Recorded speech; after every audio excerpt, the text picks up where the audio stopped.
Ejun finally meets Chris's dad, and Chris's dad basically tries to get him to read a book about baseball, but that shit doesn't work out. So Ejun in this episode, Ejun basically follows Chris everywhere. He tails Chris through school, the bathroom, everywhere Chris goes. Ejun is there, and what Chris basically, you know, he's still healing from his shoulder injury, and he can train with Chris, but I mean he can train with Ejun, but he doesn't really want to at this point. So later on in this episode, we see Satoru and Tanba. They're basically in this versus match with each other, because before and earlier this season we found out that Tanba, he's good, but he hasn't really stepped it up lately. But he's been training, and Satoru is catching up, but it gets to a point later on in this episode where we see that, you know, Satoru, he is a first year, and it's not even a shocker that he couldn't really handle, you know, the baseball game. I think they're having a scrimmage or something, and basically his fingertip got cut or whatever.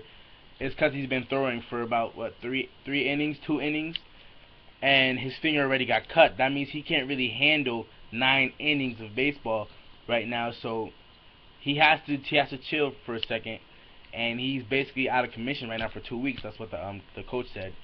So that's what's going on in his life. As far as Tanba, I can see that Tanba, he got better. From what I saw earlier this season, he definitely got better. So I'll give that one to him. So he definitely got better. His pitching is superb. It's probably better than Satoru. It's not as strong as Satoru's, but his pitching definitely got more precise and better. Chris and Ejun finally plays catch, and Chris throws about like 2 times, and that was about it. And basically what Chris tells him is that he needs to find out other things that he does, those little niches that he has. He needs to find it out. And throughout this episode, Ejun was really focused on pitching the ball to the pitcher. He was trying to hit the pitcher. And we've seen earlier in the season that he doesn't really focus on the pitcher as much. He focuses on the batter, and he tries to get him to strike out instead of, you know, trying to get it to the pitcher. He tries to get the batter to swing and strike out. So Ejun has to focus more on the pitcher this time in this episode.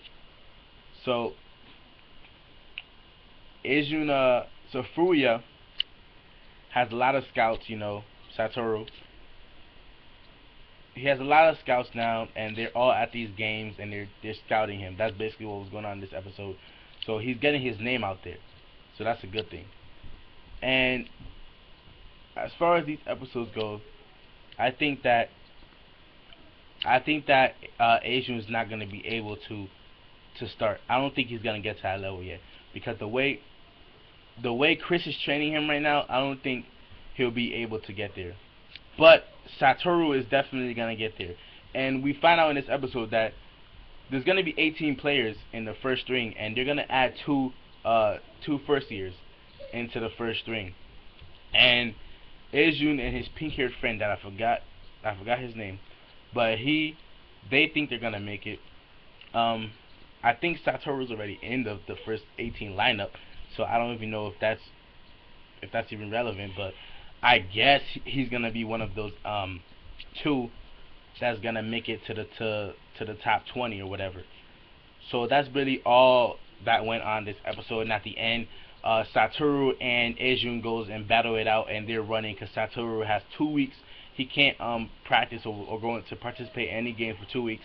He has to go with the first years and train with them at practice. So that's basically what's going on with him. So that's all we learned this episode. Review, short and sweet, of Aces Diamond, episode 9, I believe. So subscribe, guys. Like the video if you liked it. Subscribe for more videos, guys. And I'm out.